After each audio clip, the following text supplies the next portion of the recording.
most conspiracy theories are stupid because people want to find the mystery shit. They want to find Bigfoot, you know, when meanwhile there's a bunch of real live animals that are way more interesting than Bigfoot. If we found Bigfoot, Bigfoot would be in a fucking cage right next to the monkeys at the zoo. If we found them, if we really caught them, they would be like, look, there's a big ape. You know, we got the short ape. There's a big 10-foot tall ape. Nobody would give a shit.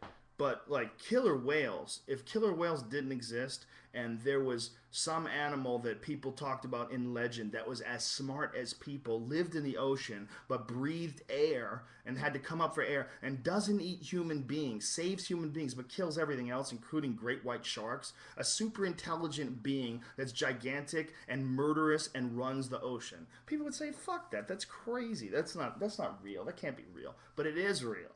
We just know it's real. And because of the fact that we know it's real, it's not as interesting to people. People love mysteries. We love discovering new shit. Like the Loch Ness Monster. Loch Ness Monster doesn't do shit. It doesn't kill anybody. It doesn't do anything. Every now and then it pokes its head out of the water. And everybody's like, whoa, I saw it! And everybody gets crazy.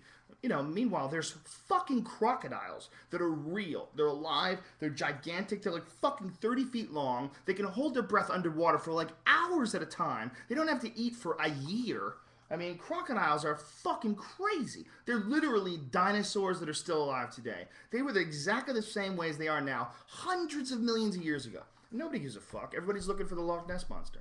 You know, there's something that people really, really get into when it comes to conspiracies. You know, and I've been guilty of it myself, you know. Like, I used to really be into UFOs and all kinds of stuff like that until I kind of realized, like, what I'm into is the unknown. What I'm into is, like, somehow or another is if there's something that's unknown and I figure it out and I find it and I know it's proven and true, then somehow or another you gain something from that. I guess you do to a certain extent if you can really prove it, but mostly what it is this weird desire that human beings have for things to prove things. It's a very weird thing. Conspiracy theories, like everybody's always looking. Chemtrails are the ones that I've recently turned on. Yes. That whole thing you talked about, the air. Whatever. Yeah, there's a lot of people that would look at those things in the sky and go, what is that? What are they doing? Well, I talked to a pilot, and I asked a pilot about it, and he gave me a very simple explanation about how water going through those jet engines at a certain altitude with certain, you know, weather conditions, certain moisture. Probably has like humidity. Humidity conditions. There's barometric pressure. There's all sorts of factors, but if it's the right factors, there's enough water in it, it'll create clouds. Like literally, jets create clouds. So all these people are like, man, they're making clouds. Well, that's what happens when jets fly through the fucking air. Like the idea that they would be like spraying cities, poisoning people. It's like, don't they live on the ground too? Right. Like they're spraying themselves. They're spraying their families and stuff. What do they have shots? They're taking shots so that they don't get. Not to say that they don't experiment with weather, but the majority of the lines you see in the air are definitely. There's legitimate concerns about like that HARP program, where they're fucking doing things to the ionosphere, and you know, there's for sure they're experimenting with weather because we know that China has successfully created rain. You know, they've done successful weather operations. So there are absolutely real conspiracies, but there's a lot of goofy ones, man. And the problem is, it's very difficult for people to, once they made a decision about something, like JFK, you know, Oswald acted alone, and people just get that in their head, Oswald acted alone. It's very difficult for them to look at contrary evidence and take it into consideration. Like it's almost like there's a competition going on. They want their side to be right. And people have a real hard time. And our friend that we were talking about, the chemtrails, didn't want to. Like, we were having an argument with him where I was saying, "Listen, man, you don't know." You say, "Well, the research that I've done," I'm like, "You're watching YouTube clips? Right. Is that what constitutes research these days?" You know, and he was like convinced that chemtrails are real, and I'm like, that doesn't. They make no sense. And the other thing the pilot had that was a good point was like, he's a pilot. He's like, believe me, man, pilots would be talking about it. Right. Like, it wouldn't be like something that's that easy. You could just hire a guy to fucking spray every city in the world every day of the week, and they're gonna keep their mouth shut. Plus, all these reporters that are like getting pissed off at like oil businesses for ripping off customers.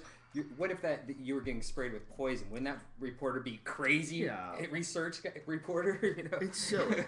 It's silly. I think chemtrails are a silly one. Not to say they haven't sprayed people before. Not to say that there haven't been some experiments where they've sprayed, you know, certain bacteria or certain colds, over an area to see if they can get people sick. Well, why not? We know there was a thing called Operation Midnight Climax, that in the 1950s, the CIA ran fucking brothels. They ran whorehouses in New York and San Francisco. And they ran these things, and what they did was they ran the whorehouse so they can do LSD experiments on people. And so they unknowingly gave these Johns acid. So these poor guys would go in there just to try to give their, their hard-earned money. They probably, didn't even have much. Pay just whatever they had to get their dick sucked. And they're getting dosed with acid, freaking the fuck out, probably already feeling super guilty. Probably half of them were married and they just cheating on their wives and they felt guilty about that. And then they're dosed up with acid and dealing with the reality of the situation. I mean, we know the CIA did that. This is information that was released in the Freedom of Information Act. You look it up, Google it. It's pretty interesting. It's called Operation Midnight Climax. And it's just one of many experiments that the CIA did unknowingly on American citizens, taxpayers.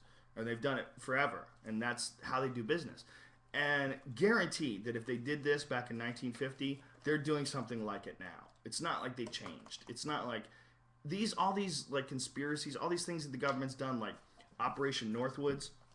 Operation Northwoods was a thing that they proposed in the 1960s, 1962, and this was signed by the Joint Chiefs of Staff and then vetoed by Kennedy. And what it was they were trying to get people enthusiastic about a war against Cuba. So they were planning on blowing up American ships, like real ships. They were going to have mock plane crashes where they were going to blow up drones in the air, and they were going to blame it on the Cubans. They were going to say that all these people died, and they were going to take the passengers and put them under false aliases and have pilots under false aliases, and that pilot was going to give maydays and say he got shot down. Look that up too. It's really interesting. It's called Operation Northwoods. And this was a real plan that they had drafted in the 1960s, that the Department of Defense drafted up and the Joint Chiefs of Staff signed, and Kennedy vetoed it.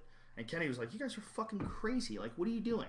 Like, you're going to fake attacks in order to get people to want to go to war with Cuba? And that's probably one of the reasons why they killed Kennedy. Who knows? But these are real conspiracies. They're real. We know that things are conspired on. The real problem with conspiracies is nobody wants to look stupid. And when you say that you believe something, like you believe in alien abduction, or you believe the government killed Kennedy, or you believe, anything nutty, we didn't land on the moon. When you say you don't believe nutty things, people just automatically label you a kook.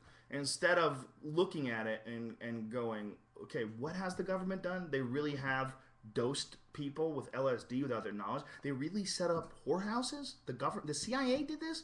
Really. They really were faking attack. They were planning on faking attacks on American civilians and blowing up American ships and blaming it on the Cubans. They really were going to attack Guantanamo Bay, attack soldiers. They were going to fucking shoot mortars into Guantanamo Bay.